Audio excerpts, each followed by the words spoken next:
Good morning, or I hope everybody is fine. So let's continue with our discussion on electrostatics. So we'll be looking again at. I hope everybody can hear me. Module number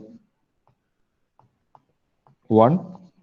Basically, it's regarding the basics of electrostatics and magnetostatics. So last class we have seen regarding the curl, and also we have looked at the starting point of electrostatic, which is the Coulomb's law. Today we are going to look at another law, which is basically, or we'll start with some of the applications of Coulomb's law, and then we look at Gauss law. Okay. So, so in this class, we will briefly look at definitions of electric field, and also we look at Gauss law.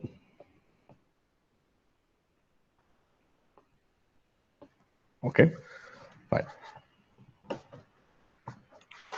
So we define electric field intensity. Electric field intensity, or we denote it as E with an arrow because this is a vector. We can say is the force that a unit positive charge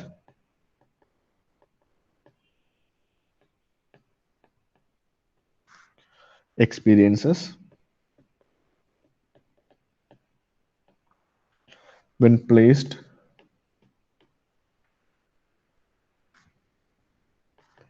in an electric field. Okay, so that's the definition of electric field intensity E. So if you have a positive charge, or if you have some charge, some field caused by some other charges, so you should understand that a field is some kind of a force. Okay, now if you go and place a positive charge, now it will experience some force. Okay, it might be coming from all the directions. Okay, the force experienced by a charge of value 1 coulomb, or a unit value, is called as an electric field.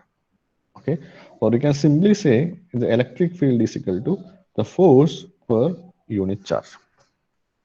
Okay, so the unit of electric field is actually volts per meter.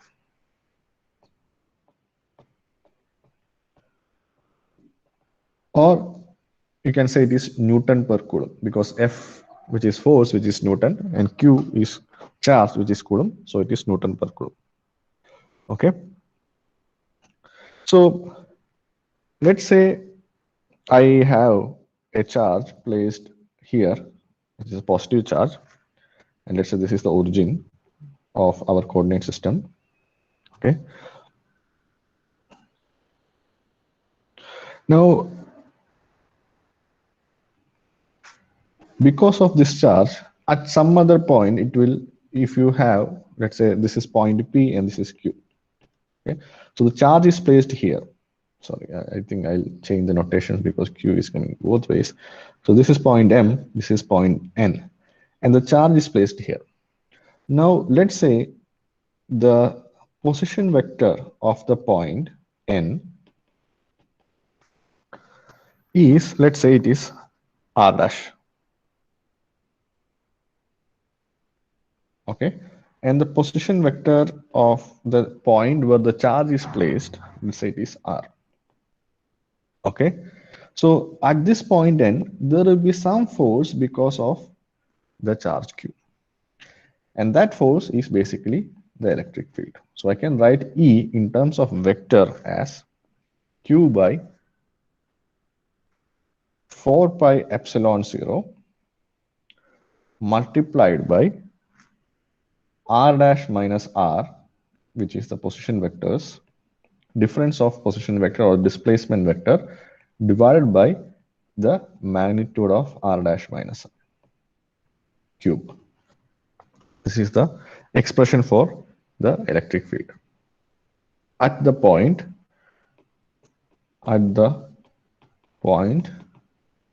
n, due to the charge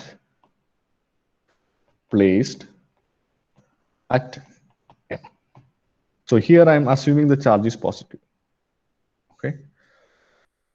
So if you consider if an area or a surface, and if you have a charge on that surface, you can find out at any point on that surface what is the electric field experience at that point.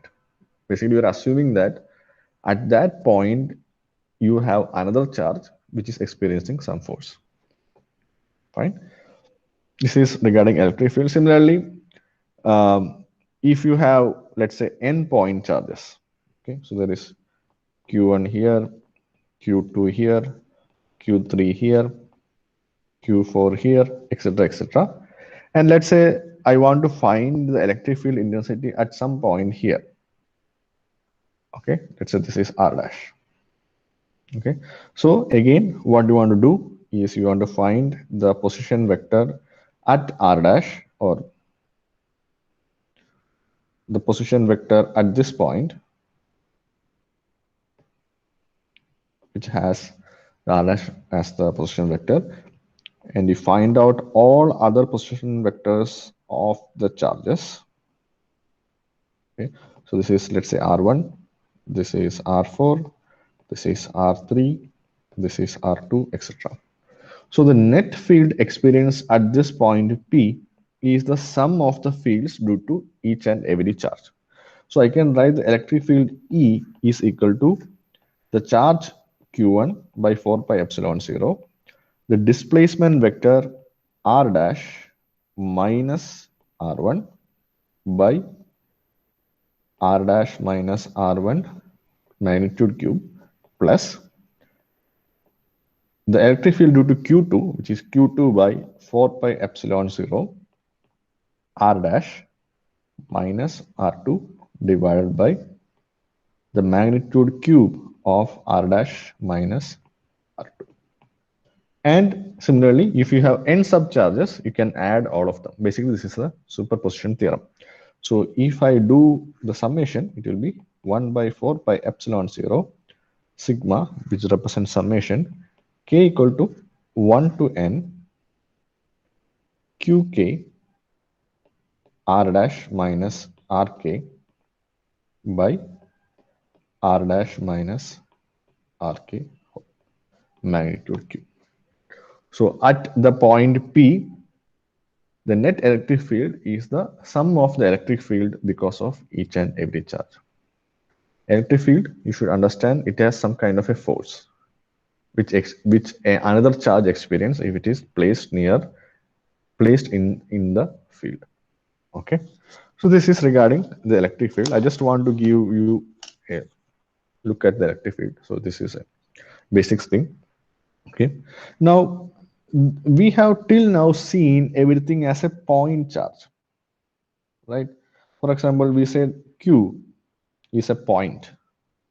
Okay, there's a point which has a charge, but it's practically point charges will not exist. Like the point charges or will be accumulated along on the surface or inside the volume, something like that. Okay, so we have something called as charge distribution. Okay, so we are going to look at electric field due to continuous charge distribution. Okay, so we have seen this as Q. Let's say it's a positive charge. This is a point charge. There's a point which has a charge. Now the charges can be distributed over a line. So over this line, there can be multiple point charges. This is called as a line charge. or it can be over a surface. So this is a surface, and the charges can be distributed over the surface. This is called as surface charge.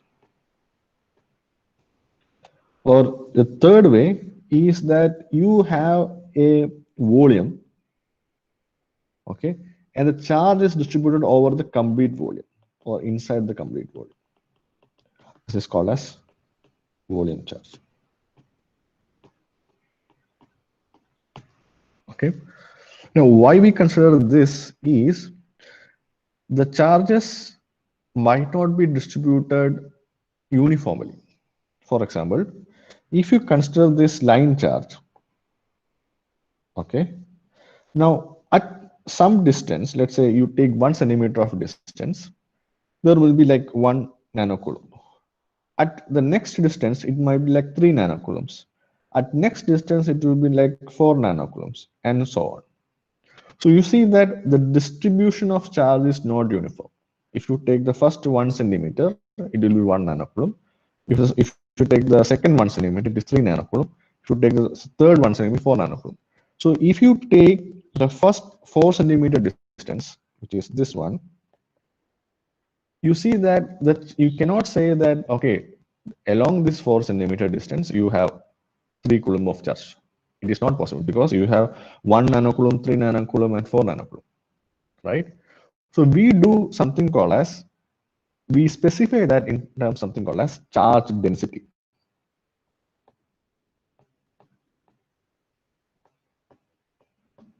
Okay. For a line charge, this is represented as rho L, which is line charge density. What does it mean?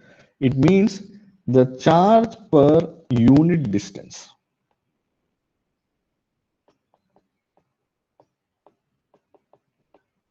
It's called as a line charge density. So if you have a line with the charges distributed, you say that the line charge density is rho L, which means that rho L coulomb charges are distributed per unit distance. So what is our unit distance? It can be anything. It can be 1 centimeter or 1 meter, etc., etc. So what we will see is that, let's say if you take 1 centimeter as the unit distance, okay. So these are all 1 centimeter points. We say that along this 1 centimeter, there is a uniform charge distribution, which is, let's say, 1 nanocoulomb. Along the next 1 centimeter, there's a uniform charge distribution, which we'll say like 2 nanocoulomb, and so on. Okay, so if you want to find the total charge distribution of along this line, you add up the charge distribution along each 1 centimeter and divided by the total distance. So that will give you the charge distribution over that line. Okay, so we can say the charge element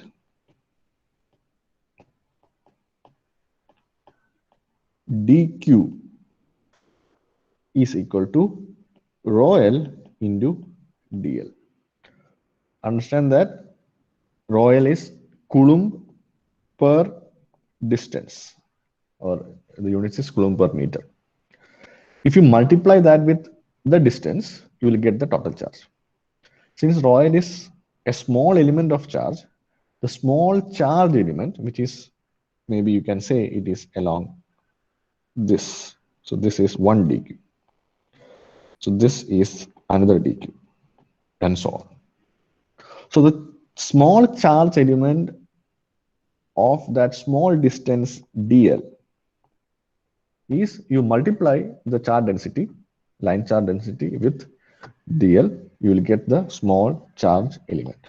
Okay, so if you want to find the total charge, okay, or if you want to find the line charge, the charge along the complete line, what you want to do? is you want to integrate over this complete line the charge element, which is basically integral rho L dl, where L you can say as the length of the line. So this is a concept of line charge density. Similarly, you can do a similar thing for surface charge. In surface charge, the charges are distributed along the surface, right? Now, if you consider any small part of this surface, for example, this part, the charge distribution in this part might not be same as the charge distribution in this part. So we define something called as surface charge density, that is rho S. This is called as surface charge density. It is basically the charge per unit area.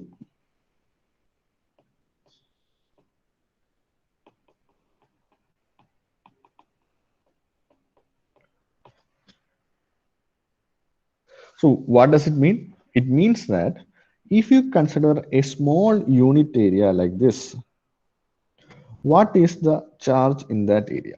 And usually when we consider that small unit area, the charge will be uniformly distributed in this area. Okay. So if I want to know the complete charge of or the charge element of that unit area, it is basically dq is equal to, you multiply the density with the surface area, the small surface area. So this has the surface area ds, and each of these elements has a surface area ds. So if you consider multiple such elements in this surface, if you consider this, the second area, third area, fourth area, and so on, and if you consider all such areas in that surface, you will, and you multiply the charge density of that small area, and if you add it up, basically you integrate it, you will get the surface charge as integral. Basically this will be double integral because you are integrating along the right, along the surface, which is basically two-dimensional surface. So basically this rho s ds.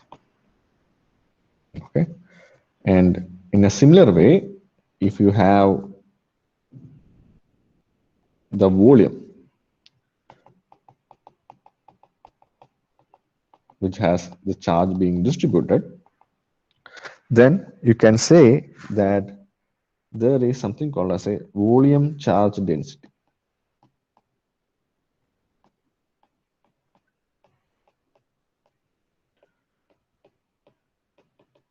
It is Coulomb per meter cube, and this is charge per unit volume. Okay, and the charge element is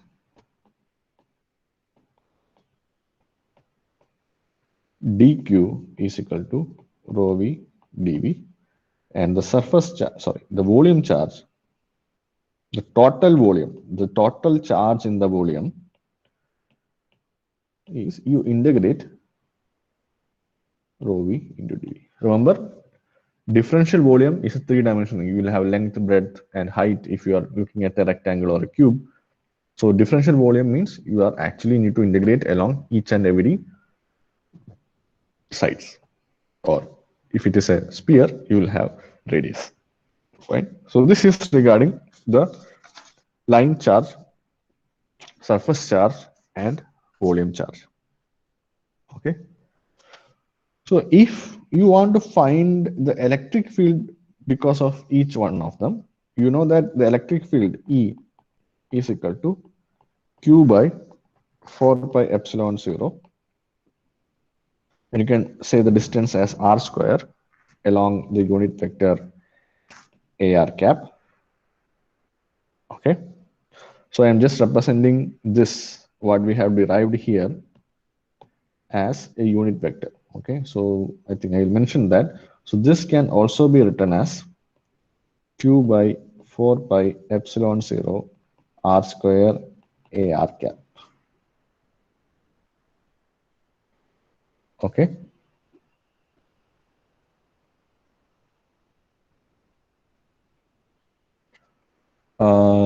Is your screen getting blurred that you are seeing? Yes, sir. Okay, just wait for a second. I think there is some problem with my connection.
Sorry for that. Okay, so similarly, you can have electric field. Basically, the question is q by 4 pi epsilon 0 r square into air cap. You can substitute for q the value that we have derived here. Okay, so this is, I can write this as integral over L rho L dl, which is basically our q 4 pi epsilon 0 r square ar cap. This is for line charge, and this is also equal to over the surface rho s ds by 4 pi epsilon 0 r square ar cap, and this is also equal to integral triple integral rho v dv by 4 pi epsilon 0 r square ar cap. So you can write this in terms of the electric field also. Okay. Now we are just going to mention some equations. You don't want to know about the derivations. Okay. So if you have an infinite line charge, what is the value of the electric field? The infinite line charge means something like this. Assume that there's the Cartesian coordinate system, and there is a line charge which is extending from minus infinity to plus infinity along the z axis. Okay, so this goes up infinity, goes down infinity. And if you consider any point in that coordinate system, let's say this point is P, what is the electric field at this point P because of this infinite line charge? Okay, now let's assume that the distance from the line charge to the point P is rho. So the electric field E is given by rho L by 2 pi epsilon 0 rho A rho cap, where rho L is the charge density of the line charge.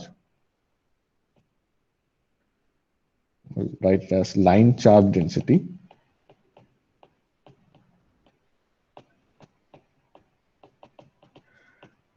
Rho is the distance of the point, or you can say perpendicular distance of the point from the line charge, and A rho cap is actually in cylindrical coordinates. If you remember, we have something called as the A rho, Okay, so the direction of arrow cap is something like this. Basically, when you derive, actually we consider it as a cylindrical surface. A P is on a cylindrical surface, and then we derive. So I'll just show that once.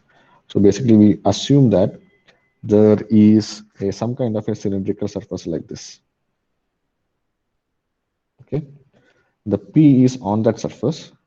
So in that, so basically, because of a cylindrical surface, we consider it as in cylindrical coordinate system. So a rho cap is the unit vector along rho in the cylindrical coordinate system. Okay, so you just understand the formula.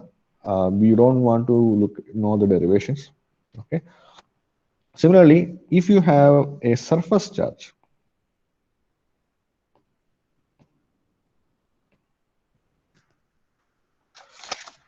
okay, that means assume that you have a some coordinate system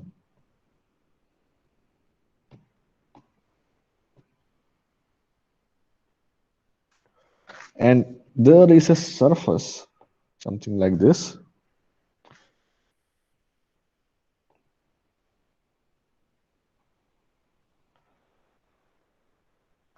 Okay, which is in which your z axis is perpendicular to the surface.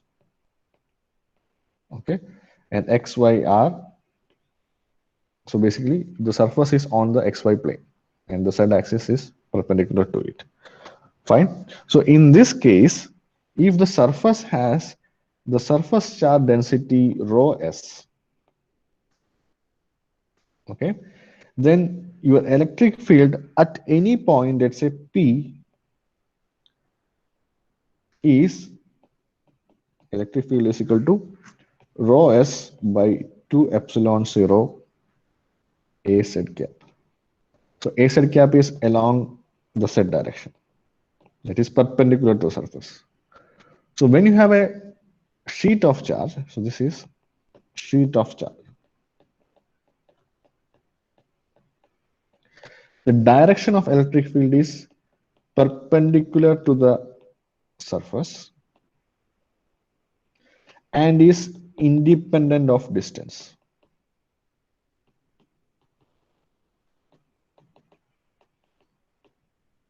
So basically you see the point P is at some distance from the sheet, but in your equation there is no dependency of the distance R or the distance from the sheet of charge to P. But if you look at here, there's a dependency of the distance P because of the value rho. So if you have a surface charge, then the value, the electric field at any point in that whole system will not depend on how much distance the point is from the surface. It only depends on the charge density of the surface and the permittivity. But the important thing here to note is that the direction of the charge or direction of the electric field is perpendicular to the surface. Okay, so it will not be along this direction or this direction. The direction is always like this, or you can say it is always like this if you are considering at the bottom. Since I consider P at the top, it is plus a z cap. If you consider P at the bottom somewhere here, then you will have minus a z cap. Okay, so that is regarding the surface charge. And then you have the volume charge. So volume charge means if you have a sphere, okay, if you have a sphere like this, let me see if I can draw it correctly.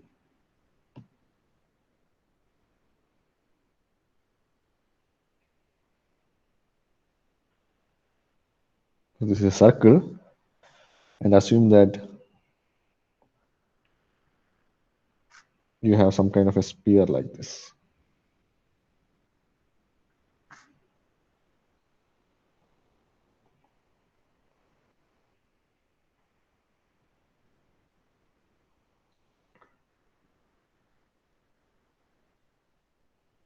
Okay, so there's, you should assume it as like 3-dimension. It is all in all the coordinates. And if you want to find the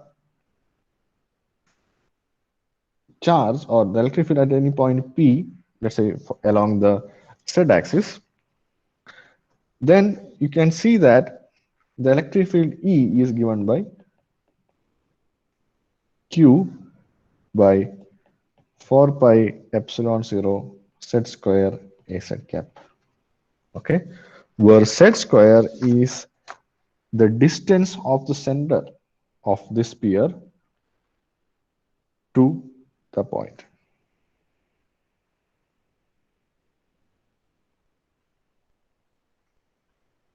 Okay, so this you have considered at the point at along the z axis. If you can consider it along the any random point in the coordinate system, and if you have a distance r here, then I can write this as q by 4 pi epsilon 0 r square ar cap. Remember, there's a spherical coordinate in which you have an ar cap. Okay, so make sure you just understand the equations. You don't want to know the derivation, but knowing the derivations will help you memorize or help you use the equations wherever it is necessary. So if you are interested in looking at the derivations, you can look at Sadhikyu textbook chapter number 4 and you will get the derivations. Okay, fine. So I'll go to, I might not have time to look at Gauss law. So before looking at Gauss law, we need to define one more quantity. This is called as electric flux density, or it is known as D. So don't confuse with electric flux density and electric field intensity. Both are totally different. Okay. In electric field intensity, if you remember the equation, there is a epsilon 0 coming in the denominator, 1 by 4 pi epsilon 0. Now, epsilon 0 is dependent on the medium. So if you measure the electric field intensity in normal air, in normal atmosphere, or if you measure electric field intensity inside in a vacuum, or if you measure electric field intensity under a water, you see that those have different values, because the electric field intensity has 1 by 4 pi epsilon 0 q by r square.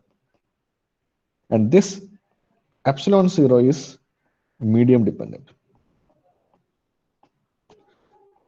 So if you want to define some quantity which is medium independent, then we do something like this. We define the electric flux density as epsilon 0 into E. Okay. So epsilon 0 into E means that it is not, the electric flux density doesn't depend on the medium, because when you multiply with epsilon 0, it will have 1 by 4 pi into q by r square. Right? And it is called as electric flux density because it measures the number of flux lines per unit area. So if my flux is represented as psi, this is the total electric flux. Then my total electric flux psi is actually the D, which is electric flux density, dot S. It's basically the double integral. Now we can write this surface integral S D dot ds. We look into more into details of electric flux density, because once we study Gauss law, we will be making use of this equations. Fine.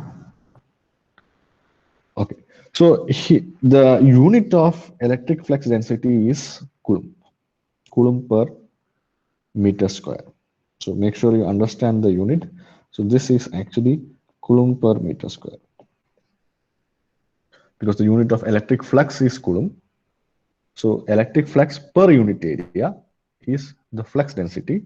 So if you multiply the electric flux with the area, and if you add up all such small areas, you will get the total flux of that surface. Okay, so this is called as the electric flux density. Fine. So I think we'll stop it here. If I start go slow, it will take some more time. So I think I'll move it to the next class. Okay. Um, fine. So I'll upload the materials and the recorded video. So please go through this if you have any doubts. And I'll also try to upload one more. There is, I think I got one more semester exam question paper. So maybe I'll upload that also. So please make sure you go through these question papers because you might end up getting some of them not exactly repeated, but in a way or the same format. Okay, fine. So can you please tell your roll numbers? I'll mark your attendance.